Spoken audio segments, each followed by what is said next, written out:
So I'll be kind of comparing this evening. It's going to be more informal than a panel discussion, just because we don't want to put people kind of on a platform for you to all try and roast. The purpose of this is not a roasting, and neither is it a debate. So it's more of a Q&A for students to get the answers to their questions that we've been hearing as a student union over the past few weeks. So please be considerate when you get questions and answers. Coming up to the front is quite daunting, but otherwise I'm going to introduce our members that are here this evening. So we've got Professor Colin Riordan, our Vice-Chancellor at the front. We've got the three PVCs, Professor Rudolf Alleman from the PSE College, Professor Gary Baxter, from the BLS College, and Daniel Walker-Davis from the Arts, Humanities and Civil Sciences Department of this college as well. We've also got Dr. Paul Brennan and Rowan as well, from the Vice Presidents of the UCU with Brian Howard as well.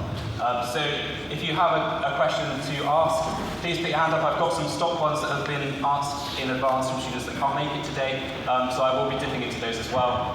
So kind of rules of that I'll go into later, but we've got some short presentations from each of these members just as a start us off. So I'm going to do it up to 5 minutes per presentation. Kind of got a lot of questions to go through, so to try and keep the pace up.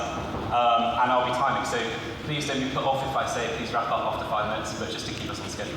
But I'm going to introduce our Vice-Chancellor to start.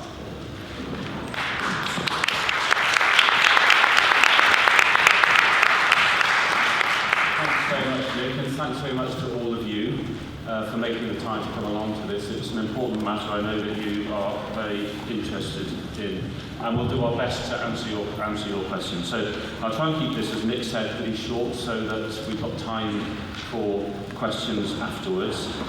This is the second student town hall I've held this year. There was one at the beginning of January. It turned out it was so near the beginning of January that there weren't really enough students there, so we agreed actually the thing to do is to have another one, which is what this is now. The same week we did hold a town hall with staff, which was very well attended, so that was good. First thing I'd like to say is that I personally and the university fully respect the right of staff to take industrial action. You know, it's a really important part of our democracy, as is free speech and the other values that we uphold. And having said that, you know, this is a really difficult situation. It's not one that anybody wants to be the case. If there was an easy, straightforward solution, I'm sure we would have already found it. So I know that our staff are committed to their students and want the best for them. Clearly our priority as a university and as a management team is to provide education for our students, and we're going to do everything possible to minimise disruption to teaching and learning. I want to thank all the colleagues across the university who have been and are and will be working very hard to achieve that. We're trying to communicate well with students as well as we can, and to engage with students who are affected by this. Clearly, communication is never easy, and there's bound to be occasions when it doesn't work as well as we would like it to. And of course, we're not going to be able to solve all problems that arise, unfortunately. And because of that, we've developed a new particular bespoke student complaint procedure to deal with complaints relating to industrial action, and we'll be able to give you more detail about that as we go on during the course of this session. Now, you know, this is I've only got a couple more things to say. This is a complicated dispute. It's by far the most complicated I've ever encountered.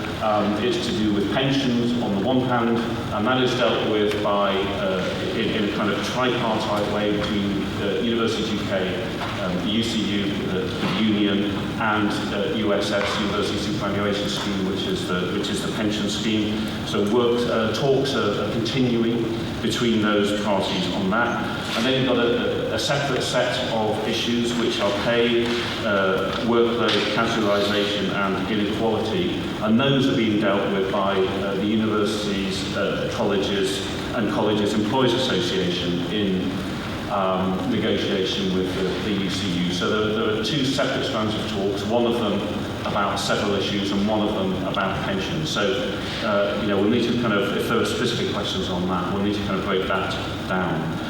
So, you know, we obviously do want a solution that recognises the aspirations and efforts of our staff, who are hardworking and dedicated. We're in a constrained environment, we all are as universities, financially, but the good news is that negotiations are continuing. There were talks yesterday between UCU and UCU, and there are continuing talks and have been throughout January and February, and they will continue on the pensions issue. So that's good, and I very much hope that a resolution will be able to be found before this dispute continues much further. So I will leave it there for the moment to make sure we have enough time.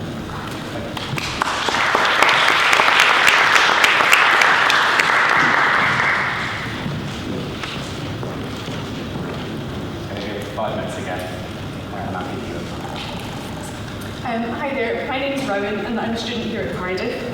Well, actually I've been a student here on and off since 2010 when I first came to study linguistics. In the last couple of years I've also got involved with trade union work with UCU and I've just become one of the vice presidents along with Paul of our University College Union branch here in Cardiff. And because this is an information and advice session, I wanted to give a quick bit of info about what unions and strikes actually are for. Apologies to those of you who are well aware, but to be honest, I don't think that I knew properly what the point was when I first came to Cardiff, so I thought it might be a good idea. Trade unions are groups of workers who come together to represent workers' interests in the workplace. Among other things, union members work together to improve pay and conditions. It's largely because of trade unions that we have certain workers' rights, like weekends and an 8-hour day. Those kind of things are things that workers fought hard for. We tend to only hear about unions when big strikes are happening, but actually union members like myself, Ryan and Paul are working every day, often behind the scenes, to help improve things for workers. This can be individually in the form of casework, or collectively by taking part in joint negotiating forums and consultations. So then, what is strike action when we do have to take it? That's when workers withdraw their labour en masse. It happens when there's a dispute between trade union members and employers. It usually happens when problems cannot be solved through negotiations. Workers sacrifice their pay as a result of withdrawing their labour, which prompts the question, I think, of what the university or universities in general plan to do with the amount of money that they've saved from the last 8 days of strike in November and December, and will save from the next 14 days. UCU members see this strike as a last resort because negotiations have broken down and employers aren't compromising on certain issues like pay, which has not risen in line with inflation and has fallen by around 20% in real terms since 2009. As Martin Howard on Twitter pointed out, and always cite your sources, this reflects an inability to budget in line with inflation. The strike is not designed to impact students. I think it's really important to put that across. I know that students are being affected, but research staff are also striking, and their withdrawal of labour is not going to be visible to you as students. But regardless of whether striking staff do teach or interact with students in other ways, their working conditions are our learning conditions, the conditions that we are trying to receive an education in. And I personally don't want to be taught or supervised by people who are overworked, underpaid, and do not have job security. If the university valued its students, I think it would do more for its staff too. UCU is willing to work with employers to reach solutions that do work for everyone, including the sustainability of the sector as a whole. And that's my brief introduction to UCU and strikes.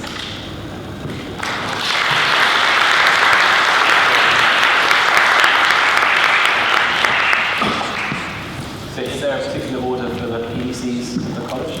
Start with David. Yeah, 5 minutes. Hello everybody, I'm going to say something about the nature of the strike in AHSS in particular and how we're dealing with it within that context. It's going to be a bit more technical and a bit drier than the first 5 minutes, but this is how we're doing what I've just said across our 10 schools. In the large college of which I'm head, the impact of the strike is going to be different across those 10 schools, but we do know because of the nature of the staff, and recent history that certain schools will be significantly affected. That was the case in 2018. Some of you would have been affected by that, and in October and November last year. I'll say something in a minute about what we, by definition, don't know and can't know about strikes. In advance of the strike action, though, last autumn, we ensured that all schools followed the same protocol, okay, the same preparation, the same comprehensive process for two things. One is very clear communications with the students, which we wanted to be absolutely crystal clear, and B, on how we are seeking to mitigate, which is an expensive term for alleviating or reducing the effects of strike action. I've issued all schools with what I'm calling a detailed toolkit to follow to ensure that any impact on you as students is minimized and that you have the ability, and this is the important bit, to study appropriately and to complete your assessments in ways that satisfy the quality standards of the degree that you will get. What we call, technically, demonstrating a module's or a program's learning outcomes. I'll come back to that. A little bit of philosophy. It's in the nature of a strike to disrupt. Would you agree? Yes. Those who are not in favour of the strike would agree with that. Those who are striking would surely agree with that. It's in the nature of a strike to be disruptive. Now, a strike of this kind means that schools will not necessarily know in advance who's striking. That's the nature of the contract that we have, the understanding that we have with our colleagues who are striking, and so our knowledge will be really imperfect of what needs to be mitigated before the end of strike action. It's only at the end of the strike action that we will know what we need to deal with. Clearly, a lot of teaching will continue, and clearly some colleagues who decided to strike last time may not strike, will not strike this time, or not strike for the whole period. Clearly, at the same time, many colleagues who did strike last time will again strike this time, either for part of the 14 days or for the full 14 days. Now, some colleagues will want to communicate with students themselves and offer guidance and advice regarding your studies and alternative ways of delivering and assessing content. I think that is going on. I am grateful to colleagues for doing that. The strike means that they're not obliged to do that, but that is certainly going on. At the same time, other colleagues will choose technically not to do that. Final couple of things. What I want to emphasize is that schools have been busy, and they've been busy for a while with this toolkit and with various meetings that I've been chairing in AHSS to identify teaching and assessments that may be impacted. And when we know that they have been impacted, things will start kicking in. What are those things? Alternative means of covering content and alternative learning opportunities for you will be offered, and changes will be made to assessments where modules have been affected to ensure that you're not disadvantaged and that you're not asked to answer, for example, examination or essay questions on topics that have not been formally delivered owing to the strike. So where we find that we do have module-affected learning, a process will kick in to ensure that A, you're able to complete the assessments, and B, that you're able to do so in ways that, again, satisfy the quality thresholds of your degree. So we're not compromising in that regard. And we've got clear processes in place to manage any variations in assessment. And to ensure that any exam boards, right, will take the impact of the strike technically into consideration. So where we know modules have been affected, the exam boards will know that. We've also asked schools to ensure that they look at where it's possible to reschedule additional sessions. That may not be possible, but we've asked them to do that. That's the end of mine. Thank you.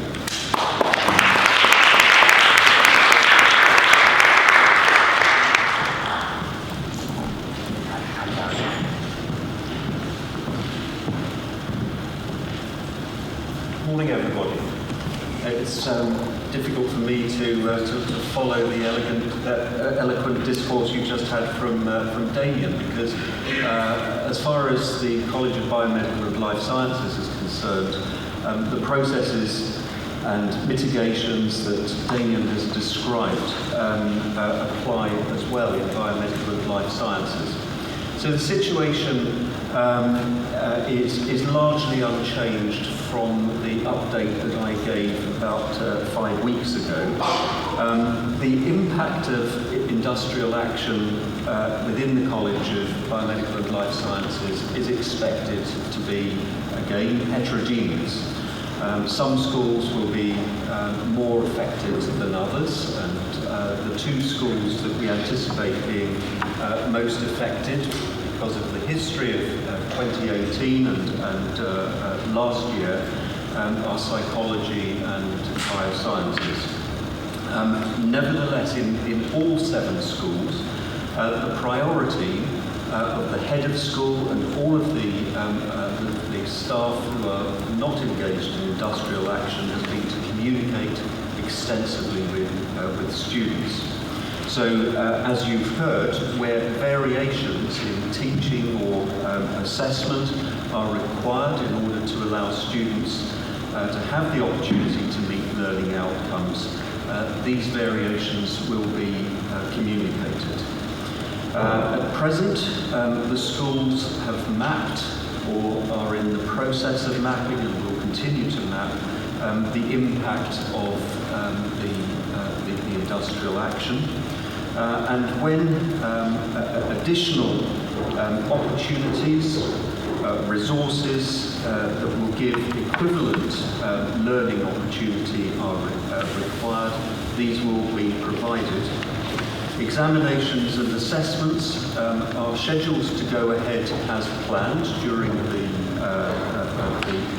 scheduled periods, assessing the learning delivered. So variations to assessments, examinations will take into account where learning or equivalent learning opportunities have not been available. So all these variations to exams and assessments will be communicated to students. And certainly, and this is probably the final and most important point, all the examination boards will ensure that the impact of industrial action is taken into account. Thank you.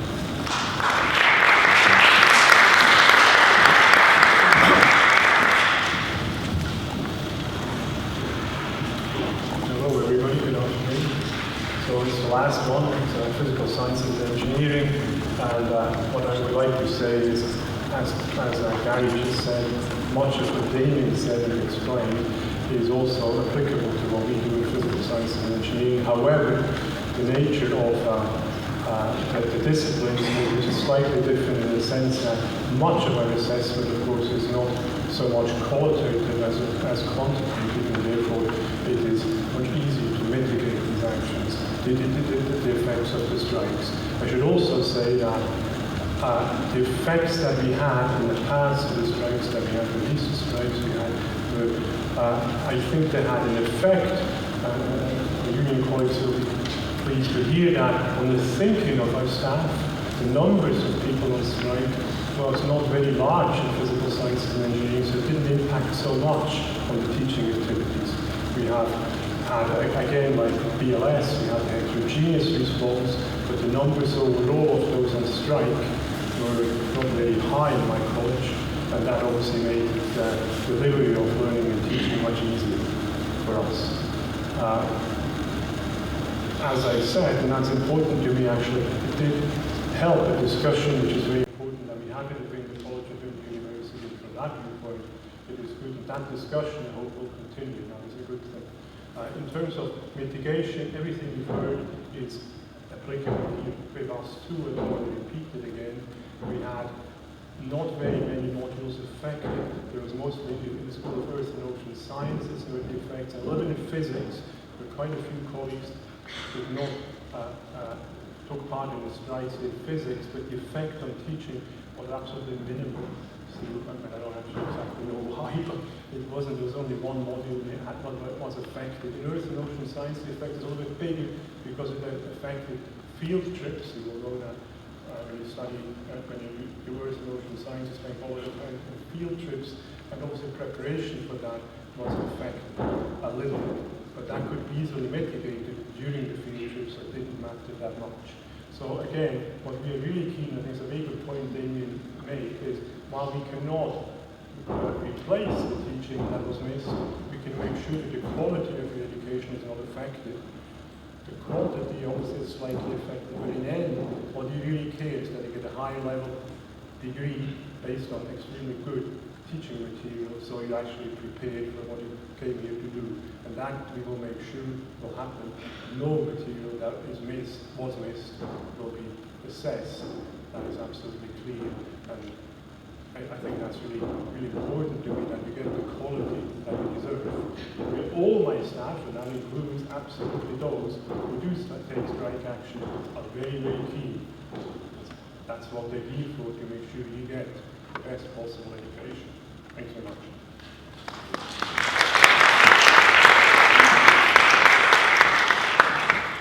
And then last is Rodney.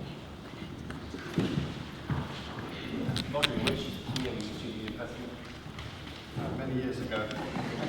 I'm Rodney Evans, Head of Registry. Just to give you a brief outline of a bespoke complaints procedure that we've introduced, so that if you are dissatisfied after the actions that have been taken by heads of schools as outlined by the Pro-Vice Chancellor, you have a recourse and a means of raising those with the university. So the reason we've introduced bespoke complaints procedure is to try and simplify the information that you need to provide when you submit a complaint, and also to try and expedite the complaints that you submit. So one of the actions that we've taken in the new procedure is that we've removed the informal stage of the procedure, and we've done so because the heads of school have been taking actions and are taking actions to try and deal with the disruption to your learning which may be caused by the industrial action. The complaints procedure is different from the academic appeals procedure. The complaints procedure is something that you use if you are dissatisfied about your experience as a student, whereas the academic appeals procedure is something that you can use at the end of the academic year if you wish to challenge a decision of an examining board. Therefore, if you are dissatisfied during this period of industrial action, either by the actions which have been taken by the schools, or if you feel insufficient actions have been taken, then you should submit a complaint at the time that you are dissatisfied, and don't delay it unduly. Clearly, heads of schools will need to take time to engage with staff who haven't undertaken industrial action to identify supporting actions. Therefore, you do need to give some time for the heads of school to communicate with you, and the time to submit a complaint would be after the receipt of such communication. The procedure is published on the student intranet pages, so you all have access to it. We've also provided some question and answers on there to try and answer the typical questions that you may have before you submit a complaint. And also you can receive advice from the Advice Centre in the Students' Union, who helped us develop the complaints procedure before it was finally approved by the Vice-Chancellor. When you submit a complaint, it's important to identify why you are dissatisfied and provide some evidence. And typical evidence would be that the lectures which have been cancelled, what do they represent as the total number of lectures that you would receive during the course of an academic year, and to identify why you believe the supporting actions to provide you with an equivalent learning experience have not been sufficient. We've asked you to submit complaints by the 10th of March relating to the industrial action which took place during November and December. But also we will accept complaints throughout the duration of the academic year and up to the 10th of July if you remain dissatisfied with the actions which take place after the period of strike action, which will take place in February and March. The complaints procedure enables you to ask for a remedy, so to set out what you think we should do as a university to support your learning. And our priority is, as set out by the Pro-Vice Chancellors, is to take action to mitigate some of the disruption caused and to try and support your learning through the rest of the academic year.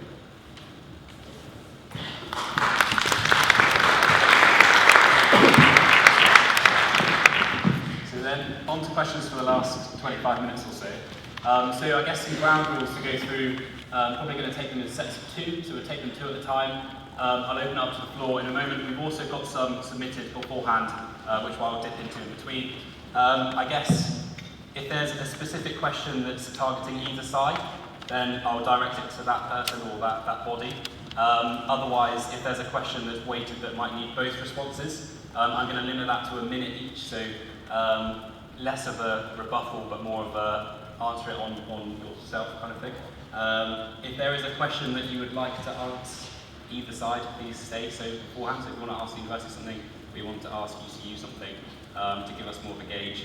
I guess when that question's been asked, if either side would like to also reply, and I haven't said yes beforehand, you could just wave, just so we know, and then we can do a minute each. Please don't tell me that after their response, because I don't want it to be a to and fro. So please do that after the question's been asked. I'm going to start off with 2 questions. Our walking mic has gone walking, so unfortunately, if you could either shout or you can use my microphone here, I'll get Orla to run up to you if you require it. So just bear with if we have to do that. So 2 questions that have been submitted in advance. We're going to go from the categories of fees. So question 1, are we able to get any of our £9,000 fees back? And question 2, what actions are the university planning to take to compensate international students who are paying large sums of money for lost contact hours due to industrial action? So I guess fees, and then more specifically international students who are paying vastly more. I've targeted kind of the university on these 2, but if you would like to. No.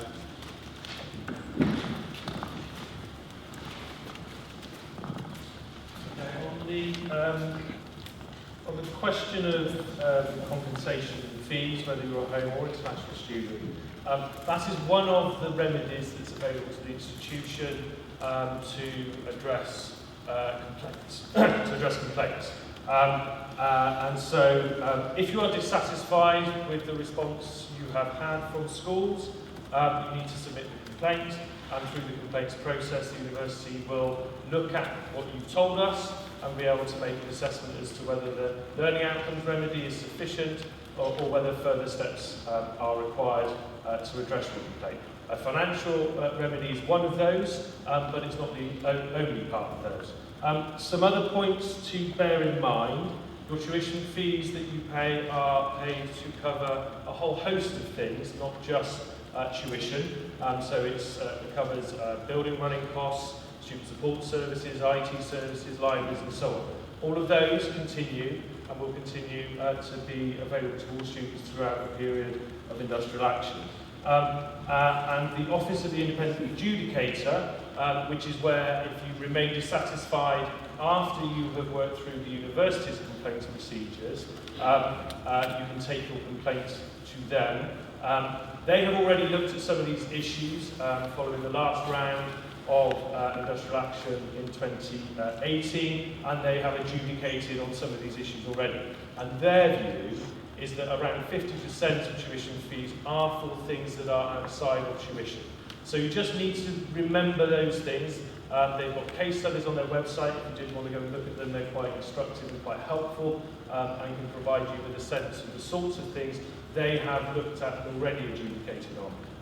But overall, if you do feel dissatisfied with the response you have received, it is through the complaints process that Roger has outlined that you can tell us why you are dissatisfied and tell us what kind of remedy you would like to see. I'm going to move to 2 to the audience. So if you need the mic, put your hand up if you want to ask a question, and I'll take 2. Or I can dive back in to warm you up with some questions that are pre-put forward. Looks like we're doing that then.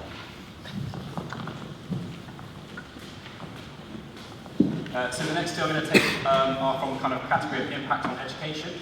So in order to make sure that students do not miss out on more content due to the strikes, will learning materials and possibly extra sessions at another time be available for any missed lectures or seminars? I can read them again after. So that's question 1. Question 2, is there any way that lectures that are going ahead can be recorded regardless of whether lecturers have opted out? I commute into university, which costs me around £5 each trip. I cannot keep driving into university to find I have wasted petrol.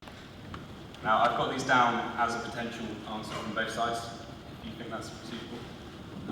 Otherwise, let me know if not. Do you want me to reread? I'll just read. So, question 1 and 2. In order to make sure that students do not miss out on more content due to the strikes, will learning materials and possibly extra sessions at another time be available for missed lectures or seminars? And then question 2, is there any way that lectures that are going ahead can be recorded regardless of whether lectures are opted out? I commute into university which costs me around £5 each trip, and I cannot keep driving into university to find I've wasted petrol for a lecture that is not happening. Shall I give a response to that? Yeah, I'm going to limit it to a minute each, if that's okay, just so it's not a... So as you've heard, schools are going to try and find ways in which they can vary teaching and assessment activities over the next few weeks as necessary, so that we can take account of these issues. As to whether lectures will be replaced, that is a question that may well vary from lecturer to lecturer. Some lecturers are prepared to do that subsequently, others aren't. So what we will do is make sure that any opportunity we have to replace the missed content in other ways will happen. On the second one, can lectures be recorded? Again, we cannot make people record lectures if they're not delivering them. In terms of somebody who spends money coming into the university and they find that their lectures aren't happening, we will definitely look at that, because that's clearly unfair. If you've made that trip and you paid £5 for your petrol, we'll have a look at that and consider whether it's possible to compensate for that. And anyone, if you feel... Do you want me to bring the mic? Come on.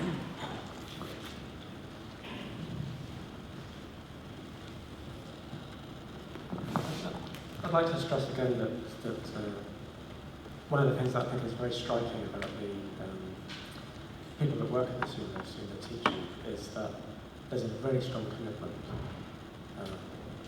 to working with our students, giving them an education. And many people here feel a strong sense of vocation. So this is not something, withdrawing labour in this way, it's not something that anybody does easily. Part of the question I was asking about replacement of missed contact hours, and I thought it might be useful to underline the fact that if somebody's declaring that they're on strike on a particular day, they will have their pay deducted. So if they replace those lectures at another time, or those contact sessions at another time, in effect, they're doing that on a voluntary basis.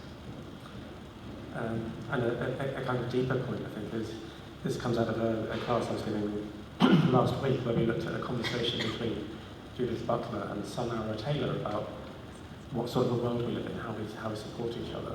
And a question Judith Butler asks is, do we or do we not live in a world where we assist each other? And I think right underneath this is that sense of where are we going? Towards a world where there's no altruism, or towards one where everything is about radical self-sufficiency. And in a sense, the pensions dispute is also about that, because pensions are a way of being altruistic, of supporting people in older age. You could end up in a situation where the pension system breaks down, and you see, like you do in America, where you go to a Denny's or something, and there's somebody with a Zimmer frame waiting tables. I think it's fine if people want to work, as long as they're able to and want to, but do we really want to end up in a situation where that becomes a generalised reality?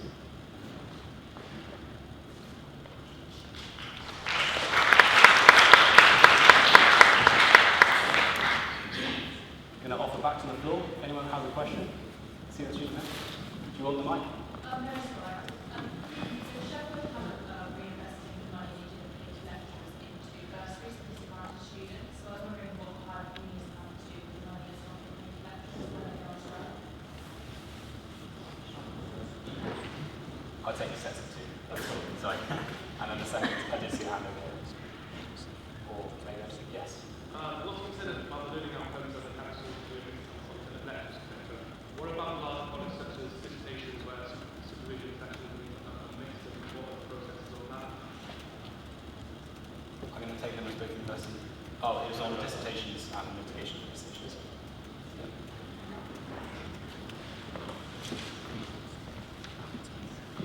So the money, first of all, we do already have a hardship funds for bursaries. You know, we spend an awful lot of money, millions of pounds on bursaries for students as it is, really very, very considerable amounts.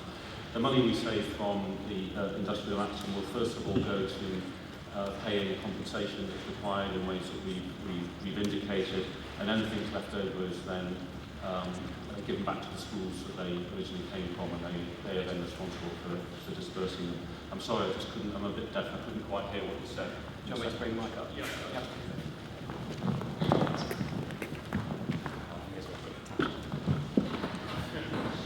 A lot has been said about the learning outcomes and the lecture things at council and how they can be addressed in exams. What about larger projects such as dissertations and supervision meetings that makes them and council? What's the process on that and how would that be addressed? Well, again, this will have to be a question that we work out through the schools. I mean, I would be hopeful that if we reach a point where, and I subscribe absolutely to what Ryan said, by the way, that our staff actually are committed to our students and want them to do well, and want to support them as best as possible. One would hope that once the dispute has finally been resolved, and let's hope it doesn't take not too long, but if it does, that then at that point it would be possible to make restitution for things like dissertations, which are obviously slightly easier to do than reorganising the exams. We have to take another two from the floor. I can dive back in. I'll bring the mic.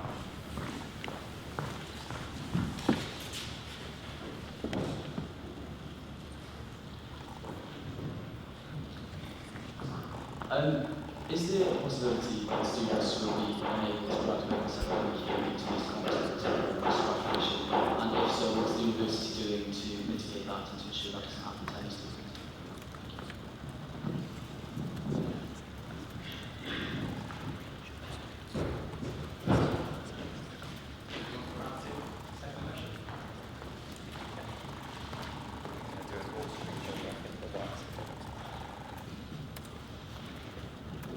How are you going to mitigate the stress the students are going to experience?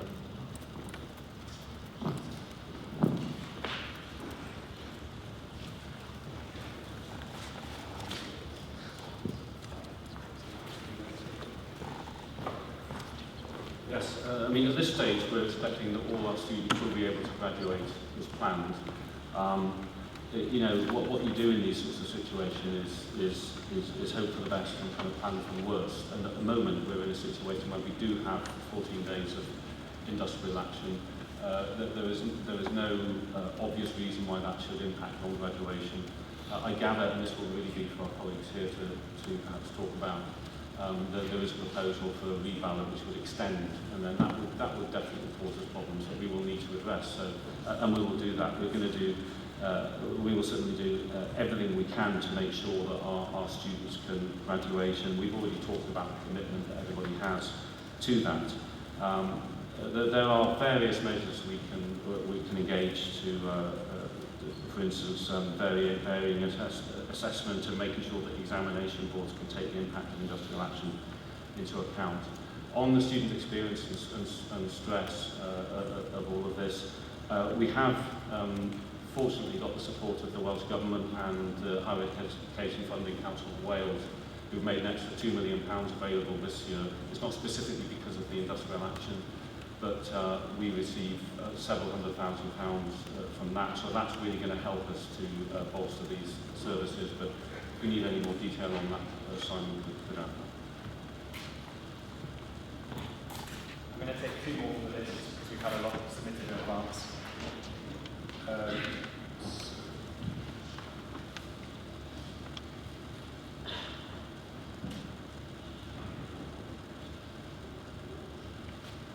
So there's a question, this one I'm going to assume is specifically for UCU. Why are the strikes all split up over 4 weeks? Is that supposed to be less disruptive? And then secondly, for the university, what is the university doing in order to come up with a long-term solution to prevent further industrial action in the future? Do you want me to reread? Let me to reread.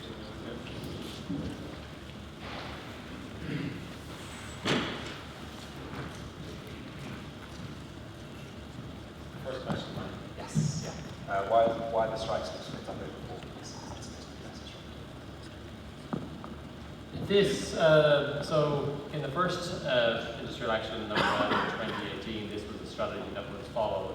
It was thought by some people to be particularly successful because the industrial action sort of built over time. And one of the things that has happened in both periods of industrial action is UCU has recruited additional members. And so we've increased our number of members. And so what happened, particularly in 2018, is that more members came out on strike as the strike went on in general. I'm not saying that's what's going to happen this time around, but we definitely recruited new members. And we particularly recruited new and young members and members that were involved in postgraduate teaching.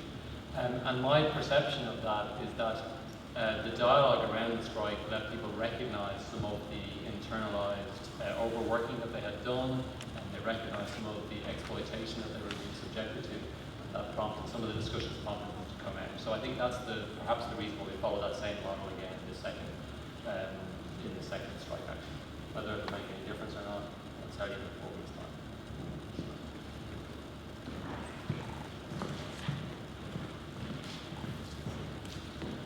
Yes, in terms of a long-term solution, the only long-term solution that we can have is a negotiated one. I think that's very clear. So we do need to continue to work collectively to get progress on this. And I think we can be, I think, positive about the fact that for the first time ever in the history of the USS, we have had now since January talks between UCU, UUK and USS, the pension scheme itself, in the same room. And this has always been a bit of a problem. So the way we resolved, at least temporarily, the 2018 dispute was to say, okay, let's have a joint expert panel of people who really know what they're talking about in this very complex area of pensions, get them to come together between UCU and UUK, and then present results for a way forward. And that has actually been quite successful. That's reduced the costs of the scheme by roughly 5 percentage points, but not as much as we would have wanted had USS been able to accept the proposals in full. So we're in a strange situation where UUK and the universities and the union both agree we've got a way forward. We've had 2 rounds of our expert panel, but USS have been unable to accept it because they are regulated by the pensions regulator and they have all kinds of rules they've got to follow. So what we're trying to do now is, rather than saying, okay, we'll come up with a solution, then see what they think about it, they're all in the same room trying to work out a solution together. Now that's really positive, I think, and I hope that will mean that there will be an agreed way forward on that one. On the other matters, the UCU, which is the Employers Association, and that's dealing with pay, and it's dealing with contractual arrangements and equality, equal pay, gender pay, workload and mental health. Now, some of those things this is a national dispute. We haven't actually said that. It's a national dispute. Right? So on the pension side, there are more than 340 employers involved in that. We're one of them. On the other side, the one I just mentioned about pay and conditions and so on, there are 74 universities or higher education institutions involved in that, but there are 147 members of the association. So there's about half of them not at all affected by this. And that makes it quite difficult to get an agreement. I think the way that the area we definitely can and should, I think, be able to reach agreement is on the contractual arrangements. I mean, things like a model contract, perhaps, for postgraduate students who are teaching, I think would be very, that would be really positive if there was a standard way of doing that, so everybody knew what the pay conditions were likely to be, and that could be negotiated on, and we could work on all of that. Some of the other things are more intractable, and I would say that here at Cardiff University, we've had a working group, or several working groups actually, working with the unions on issues around contracts and pay and conditions, on gender pay, on equality. So we're putting a lot of effort into that at this university. But, as I say, it's a national issue involving altogether hundreds and hundreds of employers, and obviously the union, which has tens of hundreds of thousands of members, or however many the union has. So I think there is a real will to solve this. It's just there are some very, very tricky problems here. The more we can talk, the better it is. Going to open up to the floor again. Anyone got any questions? Yeah. We're going to do a run-up.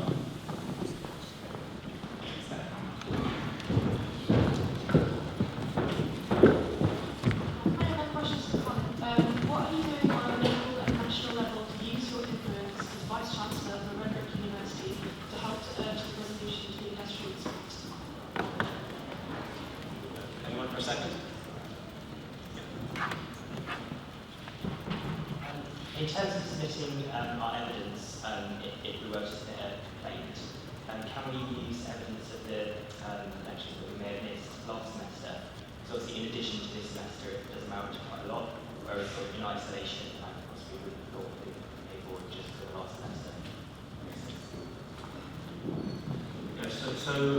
Well, every opportunity I have to urge and persuade our negotiators to find a solution on this, I take, but I don't think there's anything I can say that will make them more likely to want to solve this, because nobody wants to be in this position. It's extremely damaging, you know. I mean, it's damaging for students, it's damaging for staff, it's damaging for universities, and nobody wants to be in this position. So I think there is a real will to find a way forward. The difficulty is that there are some issues that so far we've just not been able to get an agreement on, despite the extensive talks. Now, what one would hope that as time proceeds, as last time, a solution comes forward that we're not really aware of. So, you know, we just really have to hope for that one. I think on the second one, probably.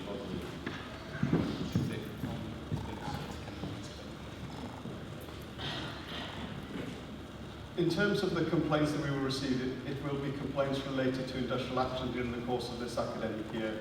The industrial action in 2018 was now approximately 2 years ago, and the matters in relation to that industrial action has been closed, and we wouldn't be considering complaints in relation to that in this academic year. It includes the 8 days in the autumn semester and the 14 days in this semester, but not the 2018 action.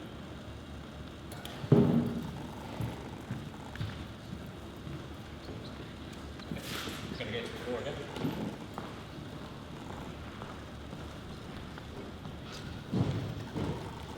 Yeah, I just want to follow up with the earlier question for Vice-Chancellor, because I was not really satisfied with the answer.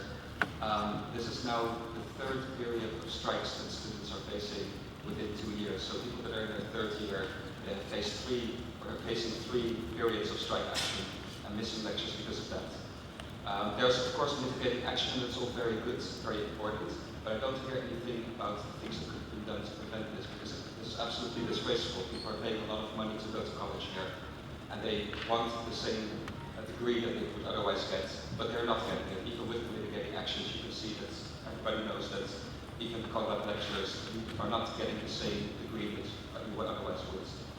So what is the Vice-Chancellor personally doing to show some leadership in resolving these disputes? Because on the issue for the 4 issues that are being struck upon, Cardiff has a quite dismal record compared to other universities nationally. So why is Cardiff not taking a more leadership role within this?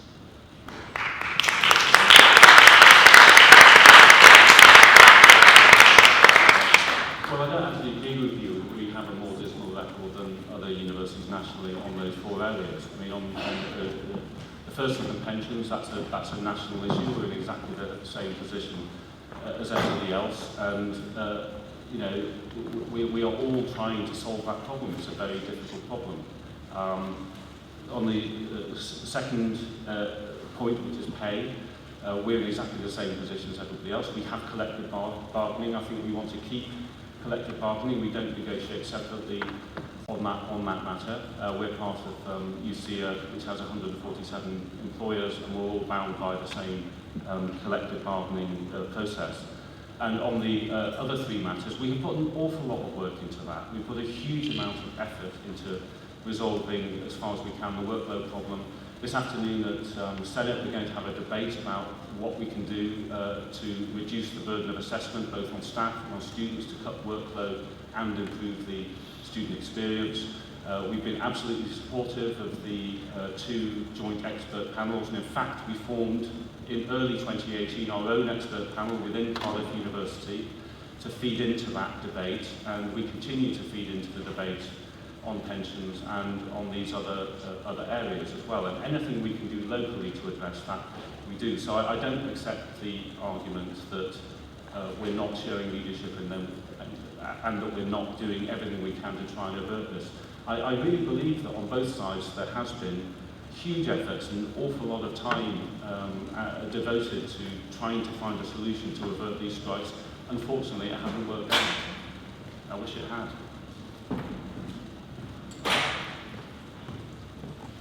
Another two questions from the floor?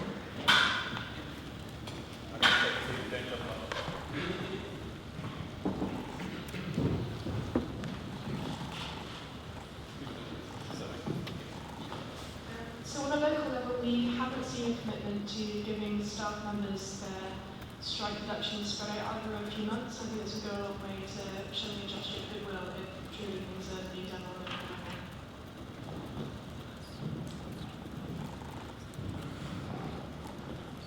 Firstly, I want to thank the Vice-Chancellor for the management of the today. My question relates to what provisions are in place for the strike action and what the SU do to get all parties around this table to flesh out the plan for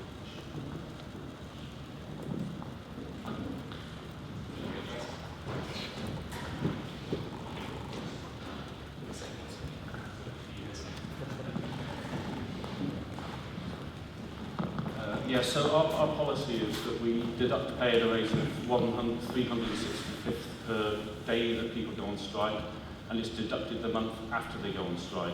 Now, if the strikes were staggered over several months, we would deduct pay over several months, but they're not. They're over 4 weeks in this case, and therefore over 2 months. What we did before, in the November-December strikes, was to slightly vary that, because to deduct directly after the strikes would have meant making a deduction just before Christmas, which is just an expensive time for everybody. So we delayed that until January. On this occasion, it will be the months after the strike action has taken place, because that's when the impact was, and that's the next occasion we'll be able to deduct pay. In the last dispute, as part of the dispute resolution, we agreed to stage the deductions over, I think it was 3 months on that occasion. That's a slightly different matter. If there's a route out of the dispute and we say, okay, as part of that, as part of the solution, we will agree to stagger pay over several months, then that will be up for consideration. So second one, I'm going to try and answer as best I can, which my interpretation was, what is the student union doing in supporting strike action or facilitating the debate? Supporting students during strike action.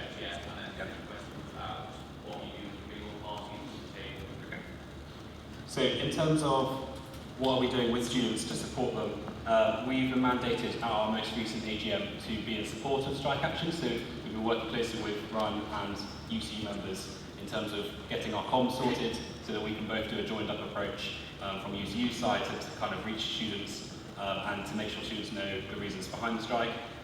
Yesterday there was a democracy from day one, which is, you might have seen it in kind of the welcome centre. Students get the opportunity to put balls in tubes to answer a question. So that was run by our PGR students, members from UCU. So it was basically, how do we get feedback from students to better our comms around the strikes and the strike impacts and what students are wondering about the strikes.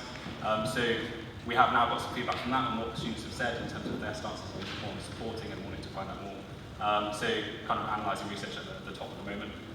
Going forward, we've got strike info stalls with students on kind of trying to target students face to face, because that's kind of the best way to sometimes get that message across. Our advice department is working very closely. Obviously, you've heard about the complaints procedure. Kind of the only way that you're going to get refunds is to follow this complaints procedure. If you choose to withhold fees, you run the risk of potentially the university pursuing you for withholding fees. We don't know if that's the case. I'm not going to ask you now. In terms of using the complaints procedure, our advice team upstairs is dedicated on supported students to go through that. Otherwise, in terms of getting students, like getting staff and UCU around the table, it's very hard. We're kind of a very small piece in this puzzle. You've heard of kind of the national level discussions going on. All we can do is try and keep both sides as amicable as possible. Like, I'm happy to facilitate talks behind closed doors. You probably won't take me up on that, but I mean, anything that you can't do privately, please get in touch and let us know where we can come in. But it's more, we're here to represent students, so feeding in that student voice to both sides, I think, is really important to kind of keep that agenda on the table. But otherwise, I think that's kind of, yeah. Two more, sorry. Do you want to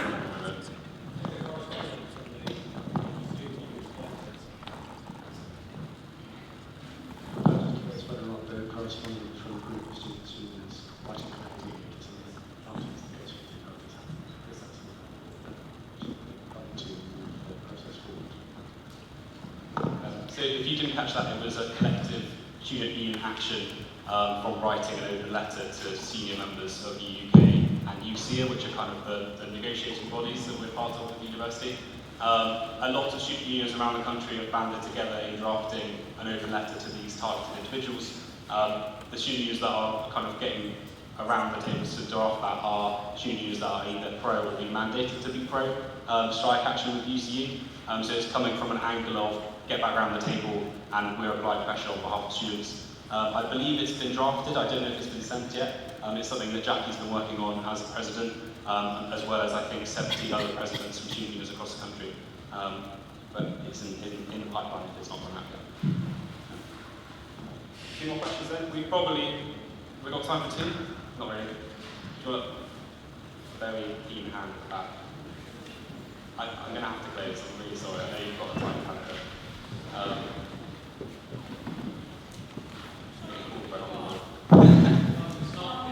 Sorry. Unless if you are happy to delegate, perhaps. Yeah. Sorry, the last two. This is a question to the staff handling the complaints process. Why shouldn't, since the 2017-2018 academic year, students have experienced factories, as mentioned, amounting to 3 months worth of education has not been effectively delivered? Why shouldn't those be considered within the complaints process, given that that is such a significant portion of the time for which students are essentially paying but have not necessarily? Did you catch that, Audrey?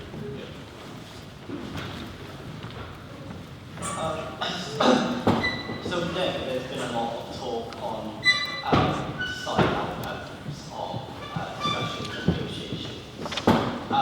So this is a question between both parties involved. What were your desired outcomes and of negotiations, and why didn't things work out? It'd be interesting to hear both of your views on that. Do you want to start?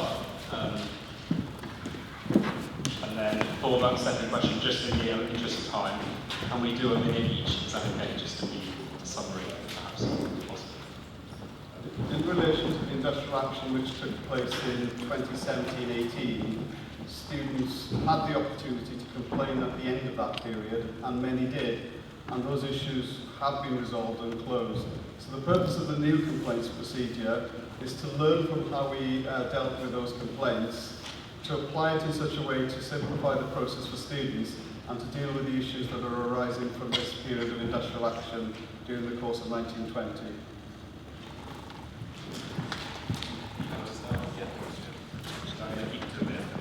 So on the two things, our desired outcome, and we still stick with this, was that the outcome of the joint expert panel on pensions should be the route forward for us. And that was something that was negotiated between the union and the universities.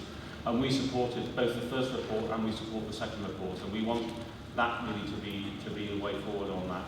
And on pay, it would have been wonderful if via the joint negotiating committee we could have reached an agreement on last year's pay round. I think that was not possible. What I would like to see on the contractual arrangements is that we do get a sensible kind of framework for universities to manage contractual arrangements in a way that's agreeable to both sides, so that everybody understands, here's a standard framework that you operate within, and we agree that is fair, and that's the right way to do things. And on the gender pay gap and other equality gaps, we just need to close those gaps, and we need to work together on that.